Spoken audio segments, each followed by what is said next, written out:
જય શ્રી કૃષ્ણ મિત્રો, સનાતની જેની ચેનલમાં આપનું હાર્દિક સ્વાગત છે। મિત્રો, આજના વિડીયોમાં આપણે જોવાના છીએ કાર્તિક પૂર્ણિમાનું મહત્ત્વ, દેવ દિવાળીની પૂજા વિધિ, મુહૂર્ત તથા દેવ દિવાળીની કથા તથા કાર્તિક માસમાં પાળવાના મુખ્ય નિયમો, દેવ દિવાળી સાથે જોડાયેલી કેટલીક મુખ્ય પરંપરાઓ તથા આ દિવસે કરવામાં આવતા દાનનું મહત્ત્વ। તો મિત્રો, જોઈએ આપણે કાર્તિક પૂર્ણિમાનું ધાર્મિક મહત્ત્વ। કાર્તક પૂર્ણિમા હિન્દુ ધર્મમાં અત્યંત પવિત્ર અને શુભ તિથિ ગણાય છે। તે કાર્તક મહિનાની પૂનમના દિવસે આવે છે અને તેનું અનેક કારણોસર વિશેષ મહત્ત્વ છે। આ દિવસને દેવ દિવાળી તરીકે ઉજવવામાં આવે છે। માન્યતા છે કે આ દિવસે બધા દેવી દેવતાઓ પૃથ્વી પર ઉતરીને દિવાળી મનાવે છે અને નદીઓના ઘાટ પર દીવા પ્રગટાવી આનંદ વ્યક્ત કરે છે।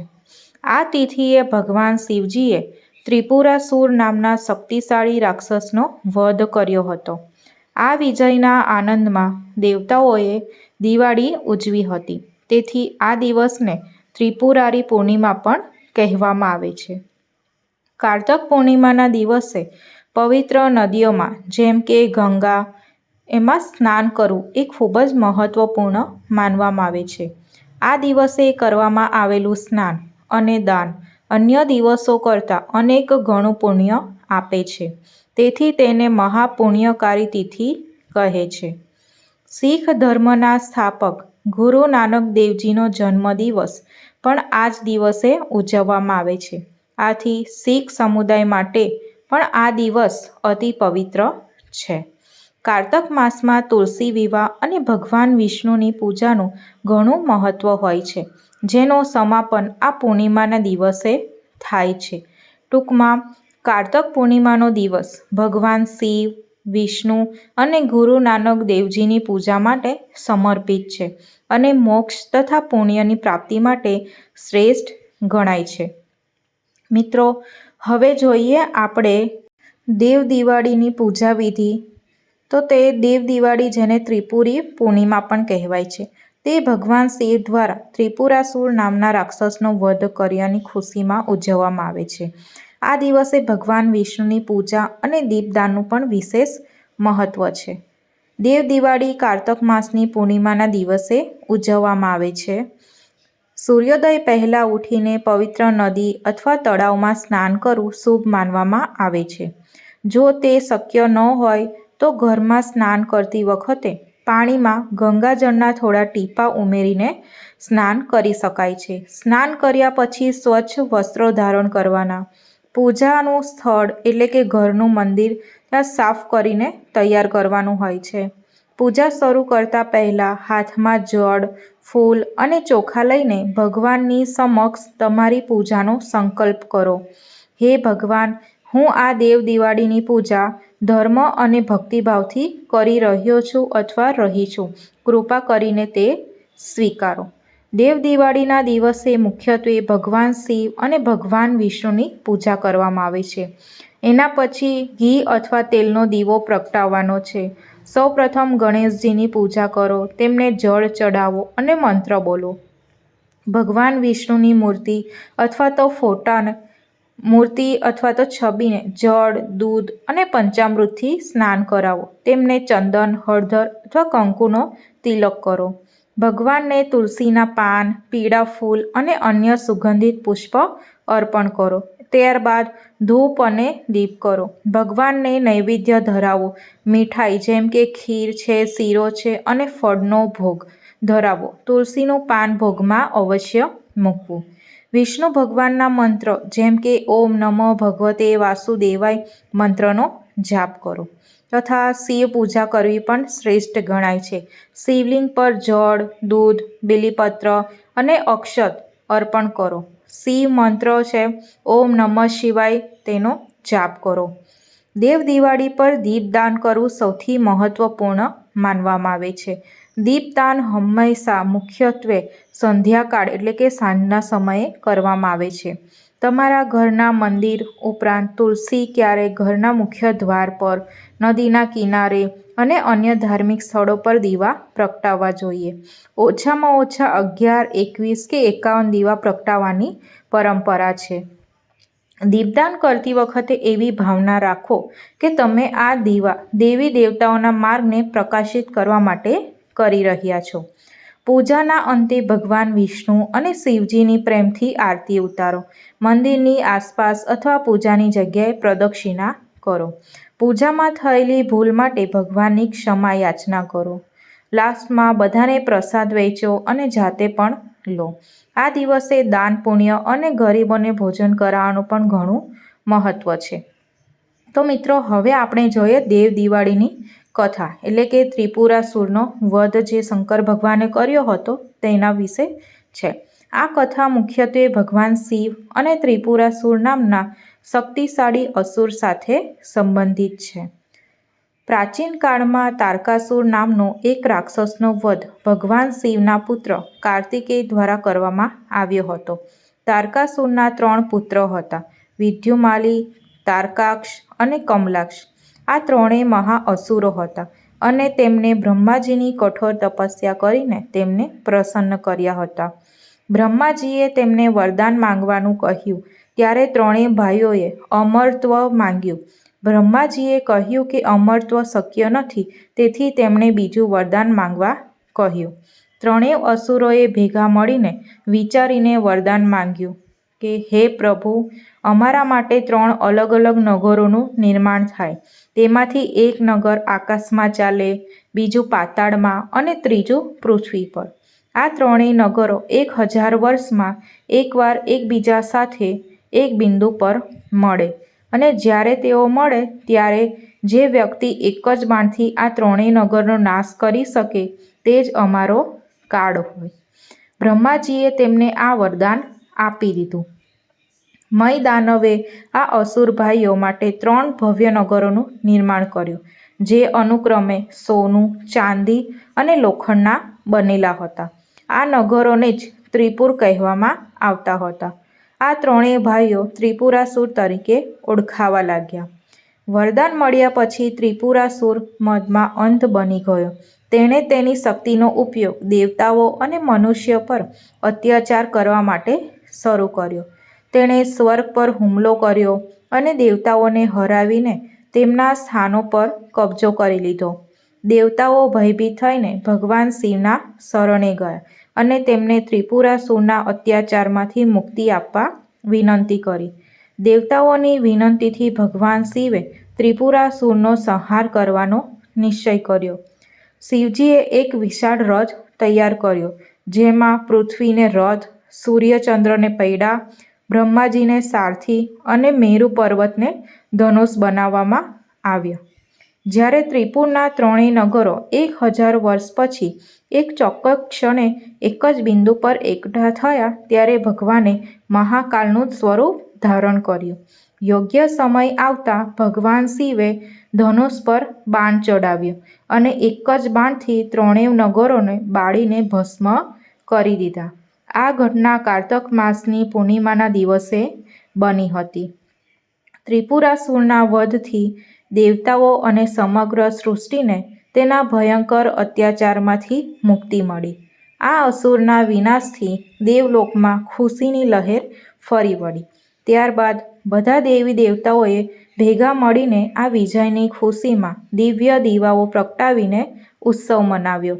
આના કારણે જ આ પૂર્ણિમાને દેવ દિવાળી તરીકે ઓળખવામાં આવે છે. ભગવાન વિષ્ણુએ પણ ભગવાન શિવને ત્રિપુરારી નામ આપ્યું અને તેમના વિજયનો જશ્ન મનાવ્યો. આ દિવસ સત્ય પર અસત્યના, ધર્મ પર અધર્મના અને પ્રકાશ પર અંધકારના વિજયનું પ્રતીક છે. તેથી આ દિવસે દીપદાન અને ગંગાજીમાં સ્નાનનું વિશેષ મહત્ત્વ છે. મિત્રો, હવે આપણે જોઈએ દેવ દિવાળી સાથે જોડાયેલી મુખ્ય કેટલીક પરંપરાઓ છે. દેવ દિવાળીમાં કેટલીક પરંપરાઓ ભક્તો દ્વારા પાળવામાં આવે છે. તેમાં પહેલું છે પવિત્ર નદીમાં સ્નાન અને દીપદાન. આ દિવસની સૌથી મુખ્ય અને પવિત્ર પરંપરા છે. કાર્તિક પૂર્ણિમામાં સ્નાન. સૂર્યોદય પહેલાં પવિત્ર નદીઓ જેમ કે ગંગા, યમુના, નર્મદા તેમાં સ્નાન કરવું ખૂબ જ શુભ માનવામાં આવે છે. જો નદી સ્નાન શક્ય ન હોય તો ઘરમાં સ્નાન કરતી વખતે પાણીમાં ગંગાજળના થોડા ટીપાં ઉમેરીને કરી શકાય છે.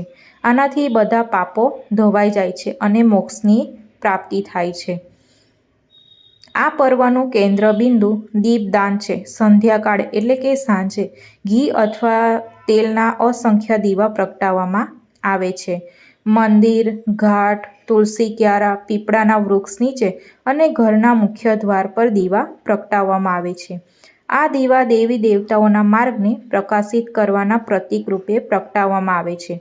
વારાણસી એટલે કે કાશીમાં ગંગાના ઘાટ પર આ દીપદાનનું દ્રશ્ય ખૂબ ભવ્ય હોય છે. બીજું છે તુલસી પૂજા અને લક્ષ્મી વિષ્ણુ પૂજન. દેવ દિવાળી એ કારતક માસની પૂર્ણિમા છે અને આ માસ વિષ્ણુ ભક્તિ માટે સમર્પિત છે. ભગવાન વિષ્ણુની વિવિધ પૂજા કરવામાં આવે છે. તેમને પીળા વસ્ત્રો, પીળા ફૂલ, ચંદન અને તુલસી પત્ર અર્પણ કરવામાં આવે છે. આ દિવસે તુલસીજીની વિશેષ પૂજા થાય છે અને તુલસી ક્યારા પાસે પણ દીવા પ્રગટાવવામાં આવે છે.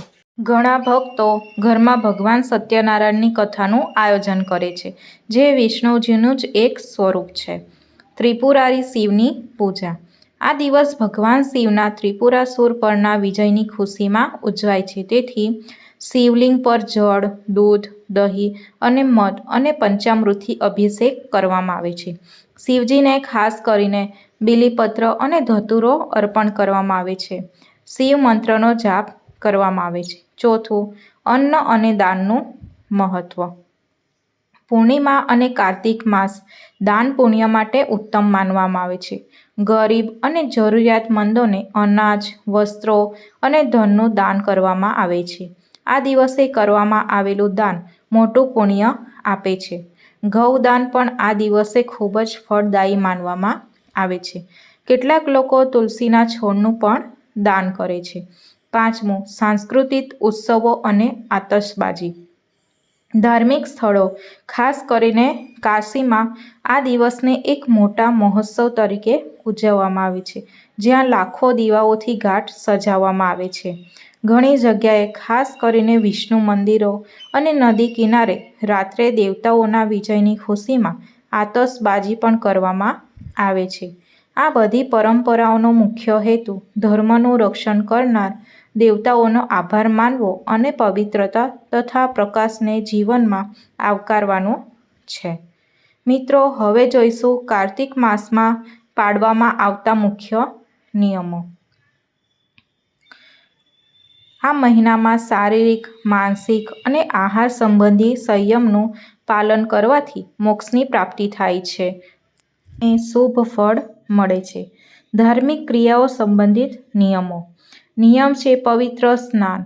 સૂર્યોદય પહેલાં ઉઠીને કોઈ પવિત્ર નદી, તળાવ અથવા ઘરમાં જ પવિત્ર જળથી સ્નાન કરવું. તો તેનું શું મહત્ત્વ છે? તો કે સર્વ પાપોમાંથી મુક્તિ મળે છે અને અનંત પુણ્યની પ્રાપ્તિ થાય છે. બીજું છે તુલસી પૂજનનો નિયમ. તો તુલસીના છોડની નિયમિત પૂજા કરવી, જળ અર્પણ કરવું અને સાંજે દીવો પ્રગટાવવો. તેનું મહત્ત્વ છે ભગવાન વિષ્ણુને તુલસી અતિ પ્રિય છે. આનાથી ઘરમાં સુખ, સમૃદ્ધિ અને શાંતિ આવે છે. દીપદાન. મંદિરો, તુલસી ક્યારા અથવા તો પીપળાના વૃક્ષ અને નદી કે જળાશયોમાં દીવા પ્રગટાવવા. આ મુખ્ય નિયમ છે. દીપદાન કરવાથી અક્ષય પુણ્ય મળે છે. બ્રહ્મચર્યનું પાલન. આખો મહિનો બ્રહ્મચર્યનું પાલન કરવું. તપ અને વ્રત માટે આ આવશ્યક છે, જેનાથી મનની શાંતિ જળવાઈ રહે છે. દાન પુણ્ય. ગરીબો અને જરૂરિયાતમંદોને અન્ન, વસ્ત્ર અને ધનનું દાન કરવું. ધાર્મિક ક્રિયાઓનું ફળ અનેક ગણું વધી જાય છે. બીજું છે આહાર અને જીવનશૈલી સંબંધિત નિયમો. સાત્વિક ભોજન. આખો મહિનો સાત્વિક અને શુદ્ધ આહાર લેવો. ટાળવા જેવી બાબત જેવી કે દાળ, અડદ, મગ, મસૂર, ચણા, વાલ, વટાણા, રાઈ વગેરેનો ત્યાગ કરો. શાકભાજીનો ત્યાગ. ધાર્મિક માન્યતા અનુસાર અમુક વસ્તુઓ ટાળવી, જેવી કે રીંગણ, બટાકા અને અન્ય કંદમૂળ ખાવાનું ટાળવું જોઈએ. જમીન પર સૂવું. શક્ય હોય તો આખો મહિનો જમીન પર પથારી કરીને સૂવું. આનાથી મનમાં પવિત્ર વિચારો આવે છે અને વૈરાગ્ય ભાવના વધે છે. શરીર પર તેલ. નરક ચતુર્દશી એટલે કે કાળી ચૌદશ સિવાય અન્ય કોઈ દિવસે શરીર પર તેલ ન લગાવો. માત્ર એક જ દિવસે તેલ લગાવવાનો નિયમ છે. ત્રીજું છે વર્તન સંબંધિત નિયમો. ઝઘડો ટાળો. કોઈ પણ પ્રકારના વાદ વિવાદ, ઝઘડો કે ક્રોધથી દૂર રહેવું. મનને શાંત અને પવિત્ર રાખવું. અન્ય કોઈની નિંદા ન કરવી અને મન, વચન અને કર્મથી શુદ્ધ રહેવું. ભગવાન વિષ્ણુ અને કાર્તિક માસની કથા અવધ અથવા વિષ્ણુ સહસ્ત્ર નામનો પાઠ કરવો કે સંભળાવવો. આ મહિનામાં આ નિયમોનું પાલન કરવાથી ભગવાન વિષ્ણુ અને માતા લક્ષ્મીની વિશેષ કૃપા પ્રાપ્ત થાય છે. તો મિત્રો, આજના વિડીયોમાં આ જે માહિતી તમને શેર કરવામાં આવી છે, જો એ તમને પસંદ આવે તો લાઈક કરજો, શેર કરજો અને જો આપ આ ચેનલ પહેલીવાર જોઈ રહ્યા છો તો સબસ્ક્રાઈબ કરવાનું ભૂલતા નહીં, જેથી કરીને અમારી ચેનલના આવા જ અવનવા વિડીયો તમારા સુધી પહોંચી રહે. તો મિત્રો, લાઈક, શેર અને કોમેન્ટ કરવાનું ભૂલતા નહીં. તથા ધન્યવાદ. જય શ્રી કૃષ્ણ. તો મળીએ હવે આના પછીના નેક્સ્ટ વિડીયોમાં. જય શ્રી કૃષ્ણ.